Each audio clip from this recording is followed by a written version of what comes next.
ನಮ್ಮ ಈ ಒಂದು ಮಂಗಳೂರು ಅನ್ನುವಂತಹ ಪ್ರದೇಶ ಅದು ಬಹಳ ಮಹತ್ತರವಾದಂಥ ಸ್ಥಾನವನ್ನು ಮತ್ತು ಭಾವನಾತ್ಮಕವಾದಂಥ ಸ್ಥಾನವನ್ನು ಪಡೆದಿದೆ.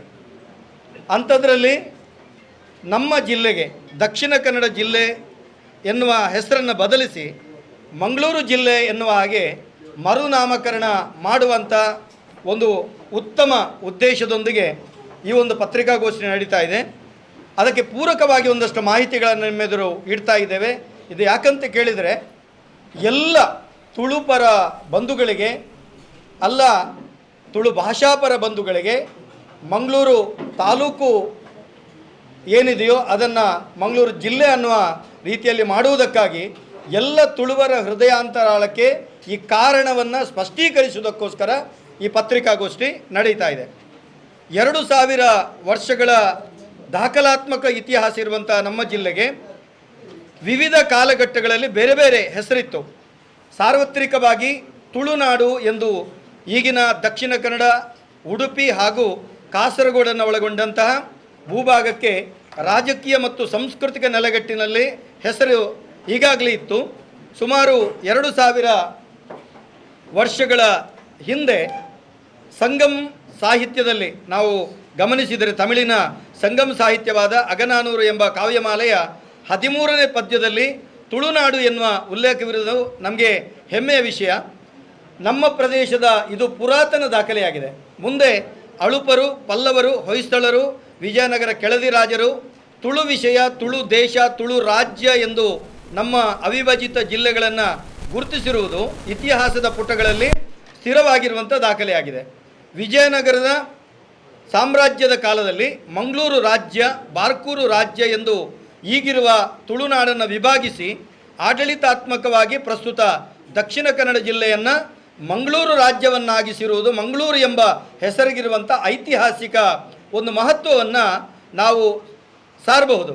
ಇಷ್ಟಲ್ಲದೆ ಅನೇಕ ವಿದೇಶಿ ವಿದ್ವಾಂಸರು ತಮ್ಮ ದಾಖಲೆಗಳಲ್ಲಿ ಮಂಗಳೂರನ್ನು ಉಲ್ಲೇಖಿಸಿರ್ತಾರೆ. 1931ರಲ್ಲಿ US ಪನಿಯಾಡಿಯವರು ದಕ್ಷಿಣ ಕನ್ನಡ ಜಿಲ್ಲೆಗೆ ತುಳುನಾಡು ಜಿಲ್ಲೆ ಎಂಬ ಹೆಸರಿಡಬೇಕೆಂದು ಜಿಲ್ಲಾ ಪರಿಷತ್ತಿನಲ್ಲಿ ಮಂಡಿಸಿದಾಗ ಅಲ್ಲಿರುವಂಥ ಬಹುಸಂಖ್ಯಾತರು ಏನು ಹೇಳಿದರು ಅಂತ ಹೇಳಿದರೆ ಮಂಗಳೂರು ಎನ್ನುವ ಹೆಸರಿಡಬೇಕು ಅನ್ನೋಂಥ ಕೂಗು ಆ ಪರಿಷತ್ತು ಸದಸ್ಯರಿಂದ ಬಂದಿತ್ತು. ಆದ್ದರಿಂದ ಅದು ಅಲ್ಲೇ ನಿಂತು ಹೋಯಿತು. ಇದನ್ನು ಮುಂದುವರಿಸುವಂಥ ಇದೊಂದು ಹಕ್ಕೊತ್ತಾಯವಾಗಿದೆ. ನಮ್ಮ ನೆಲವನ್ನು ಆಕ್ರಮಿಸಿ ನಮ್ಮನ್ನು ದಾಸ್ಯಕ್ಕೆ ದೂಡಿ ಪರತಂತ್ರರನ್ನಾಗಿಸುವ ಹುನ್ನಾರವನ್ನು ಮಾಡಿದ ಪೋರ್ಚುಗೀಸರು ಮತ್ತು ಬ್ರಿಟಿಷರು ನೀಡಿದ ಬಳುವಲಿ ಹೆಸರೇ ಈ ಕೆನರಾ. ಮುಂದೆ ಇದು ಕೆನರಾ ವಿಭಜನೆಗೊಂಡು ನಾರ್ತ್ ಕೆನರಾ, ಸೌತ್ ಕೆನರಾ ಆಗಿ ಮುಂದೆ ಅಪಭ್ರಂಶವಾಗಿ ಕನ್ನಡ ಎಂದು ಬದಲಾಯಿತು. ಆದ್ದರಿಂದ ದಾಸ್ಯದ ಸಂಕೋಲೆಯಿಂದ ನಮ್ಮ ದೇಶ ಮುಕ್ತಿಯನ್ನು ಪಡೆದರೂ ಕೂಡ ಇನ್ನೂ ಕೂಡ ನಮ್ಮ ನಗರಗಳು ಅರ್ಥವಿಲ್ಲದ ವಸಾಹತುಶಾಹಿಗಳ ನಿಶಾನೆ ಎಂಬಂತೆ ಅವರು ನೀಡಿದ ಹೆಸರುಗಳಿಗೆ ಒಗ್ಗಿಕೊಂಡಿರುವುದು, ಅಂಥ ಹೆಸರಿನಲ್ಲಿ ಇನ್ನೂ ಆಡಳಿತ ನಡೆಸುತ್ತಿರುವುದಕ್ಕೆ ನಮ್ಮ ದಕ್ಷಿಣ ಕನ್ನಡ ಸಾಕ್ಷಿ ಅಂತ ಹೇಳ್ತೇವೆ. ಇದಕ್ಕೆ ಪೂರಕವಾಗಿ ಒಂದಷ್ಟು ಮಾಹಿತಿಗಳನ್ನು ಹೇಳುವುದಂತಿದ್ರೆ ಈ ನೆಲದ ಮೂಲ ಅಸ್ಮಿತೆ ಇಲ್ಲಿನ ದೈವಾರಾಧನೆ, ಅಲ್ಲಿನ ಪ್ರಾಚೀನ ನುಡಿಗಟ್ಟುಗಳಲ್ಲಿ ಬರ್ತದೆ. ಪ್ರಾಚೀನ ಅಂತ ಹೇಳಿದರೆ ಅತಿ ಪ್ರಾಚೀನ ದೈವಗಳ ನುಡಿಕಟ್ಟುಗಳಲ್ಲಿ ಬರ್ತದೆ. ಮಾನಿಮಂಗಾರಂದ ಎರಮನೆಡೆ ಉಲ್ಲೆರ ಬಾಲಂದಂಗರಸು ಮೋವಂದರ್ವತ್ತನ ತೊಟ್ಟಿಲಿಗಿಯರನಗ ಪಂಥಿ ಪರಕೆ ಕಟ್ಟದಿ ಮುಡಿಪು ಅಂತ ಬರ್ತದೆ. ಅದು ಬಲವಂಡಿ ದೈವದ ಪಾರ್ಧನದಲ್ಲಿ ಬರ್ತದೆ. ಇದು ಮಂಗಾರ ಅನ್ನುವಂಥ ಹೆಸರು ಅದಕ್ಕೆ ಉಲ್ಲೇಖ ಇತ್ತು ಅನ್ನೋದಕ್ಕೆ. ಇನ್ನೊಂದು ತುಳುನಾಡಿನಲ್ಲೇ ಅತಿ ಪ್ರಾಚೀನ ಕ್ಷೇತ್ರ ಮತ್ತು ದೊಡ್ಡ ದೈವವಾಗಿ ಹೆಸರಿಸುವಂಥ ಮಲರಾಯ ದೈವದ ಒಂದು ನುಡಿಕಟ್ಟಲ್ಲಿ ಬರ್ತದೆ. ಪುತ್ಯದ ಕರ್ತುಲೆಗೆ ಪುತ್ತೆಡು ಸಿಂಹಾಸನ, ಮಂಗಾರದ ಕರ್ತುಲೆಗೆ ಮಂಗಾರಡು ಸಿಂಹಾಸನ ಅಂತ ನುಡಿಕಟ್ಟುಗಳಿದ್ದಾವೆ. ಆದ್ದರಿಂದ ಮಂಗಾರ ಎನ್ನುವ ಶಬ್ದವೇ ಮಂಗಳೂರು ಆಗಿ ಪರಿವರ್ತನೆಗೊಂಡಿದೆ. ಮಂಗಳೂರು ಅನ್ನುವುದಕ್ಕೆ ಯಾವುದೇ ರೀತಿಯ ರಾಜಕೀಯ ಭೇದವಿಲ್ಲ, ಭಾಷಾ ಭೇದವಿಲ್ಲ, ಜನಾಂಗೀಯ ಭೇದವಿಲ್ಲ. ಎಲ್ಲರೂ ಸೇರಿ ಮಂಗಳೂರು ಅನ್ನುವಂಥದ್ದು ಬೇಕು ಅನ್ನೋದಕ್ಕೆ ಒಂದಷ್ಟು ಬೇರೆ ಬೇರೆ ಕೂಗುಗಳಿತ್ತು.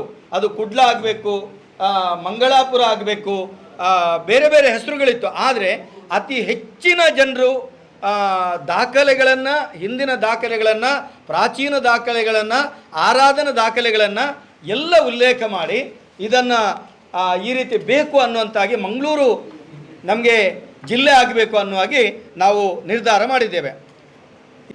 ತುಂಬ ಒಂದಷ್ಟು ನಿಮಗೆ ಮಾಹಿತಿಗಳನ್ನು ಕೊಡಲಿಕ್ಕೆ ನಾವು ಇಚ್ಛೆ ಪಡ್ತೇವೆ. ವಿಜಯನಗರದ ಅರಸರ ಕಾಲದಿಂದಲೂ ಪ್ರಸ್ತುತ ದಕ್ಷಿಣ ಕನ್ನಡ ಜಿಲ್ಲೆಗೆ ಇದ್ದ ಐತಿಹಾಸಿಕ ಹೆಸರು ಮಂಗಳೂರು ರಾಜ್ಯ.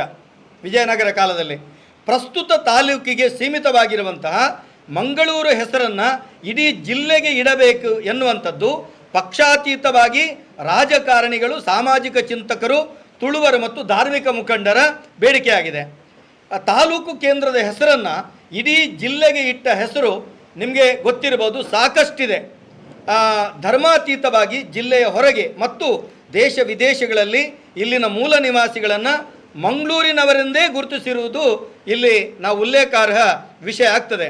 ಈಗಾಗಲೇ ಬಜಪೆಯ ವಿಮಾನ ನಿಲ್ದಾಣ, ಬಂದರು, ವಿಶ್ವವಿದ್ಯಾನಿಲಯ, ರೈಲ್ವೆ ಝೋನ್ಗೆ ಮಂಗಳೂರು ಅಂತಲೇ ಕರೀತಾ ಇರುವಂಥದ್ದು ನಾವೆಲ್ಲ ಗಮನಿಸಬಹುದು. ಹಲವಾರು ವರ್ಷಗಳ ಬೇಡಿಕೆ ಮತ್ತು ಸತತ ಪ್ರಯತ್ನ ಮಂಗಳೂರು ಬ್ರ್ಯಾಂಡ್ನಿಂದ ಮುಂದೆ ಉದ್ದಿಮೆಗಳು, IT ಕಂಪನಿಗಳು ಮತ್ತು ಇತರ ಯೋಜನೆಗಳಿಗೆ ಸಹಕಾರಿಯಾಗ್ತದೆ. ಬೆಂಗಳೂರಿನಷ್ಟೇ ಪ್ರಖ್ಯಾತಿ ಪಡೆಯಬಲ್ಲ ಸಾಮರ್ಥ್ಯವಿರುವ ನಮ್ಮ ಜಿಲ್ಲೆಯಾಗಿ ಬೆಳೆಯಲು ಬ್ರಾಂಡ್ ಮಂಗಳೂರು ಸಹಕಾರಿ. ಯಾಕಂತೇಳಿದರೆ ಅತಿ ಹೆಚ್ಚು ಟ್ಯಾಕ್ಸ್ ಕಟ್ಟುವರು ಅನ್ನೋಂಥ ಹೆಸರು ನಮ್ಮ ಮಂಗಳೂರಿಗಿದೆ ಮತ್ತು ಬ್ಯಾಂಕಿಂಗ್ ಕ್ಷೇತ್ರದ ಜನಕ ಮಂಗಳೂರು ಎನ್ನುವಂಥದ್ದು ಎಲ್ಲರಿಗೆ ಗೊತ್ತಿದೆ. ಮತ್ತು ವಸಾಹತುಶಾಹಿಗಳಾಗಿರುವಂಥ ಬ್ರಿಟಿಷರು, ಪೋರ್ಚುಗೀಸರು ನೀಡಿದಂಥ ಹೆಸರನ್ನು ಅಳಿಸಿ ನಮ್ಮ ಭಾರತೀಯ ಅಂದರೆ ದೇಶೀಯ ಹೆಸರನ್ನು ನೀಡುವಂಥದ್ದು ನಮ್ಮ ಹಕ್ಕೊತ್ತಾಯದ ಕಾರಣ ಆಗಿದೆ. ಈಗಾಗಲೇ ಮಂಗಳೂರು ತಾಲೂಕಿರುವುದರಿಂದ ಈ ಹೆಸರನ್ನು ಜಿಲ್ಲೆಗೆ ಇಡುವುದರಿಂದ ಕಾನೂನಾತ್ಮಕವಾಗಿ ತೊಡಗು ಬರುವುದಿಲ್ಲ.